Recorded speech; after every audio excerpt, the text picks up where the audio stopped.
మోతుకు చెట్టు మోదుగు చెట్టు నేను చిన్నగా ఉన్నాగా మా తాత ఈ ఆకులను ఇట్లా తెంపి ఎండబెట్టుకొని ఇలా తంబాకు సుట్ట తంబాకు ఉండదా, కట్టెలు ఉంటాయి సుట్ట తంబాకు, అది ఇలా పోసి ఇట్లా సుట్ట ఉట్టుకొని ఇట్లా పెట్టుకొని మంచిగా మా తాత పడుతుండే, ఎండ పెట్టుకొని ఇలా సుట్ట తంబాకు పెట్టుకొని పడుతుండే సుట్ట.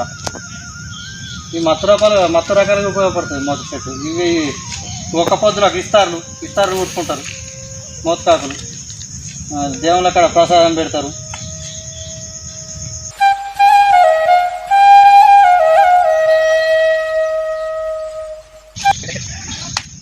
టేక్ చెట్టు ఆన పడ్డా కానీ దొప్ప కుట్టుకుంటే ఇట్లా ఒక 4 ఆకులు పెట్టుకొని దొప్ప కుట్టుకుంటే వర్షం చెట్టు కన్నా మస్తు వస్తుంది. ఇట్లా ఈ చెల్లు వస్తుంది, ఇటు 2 ఆకులు ఇట్లా చుట్టూ పెట్టుకొని గంప మన గుల్లతిరిగా వేసుకొని ఇట్లా నెట్టిన పెట్టుకుంటే వర్షం చినుకు కూడా నెట్టిన పడదు.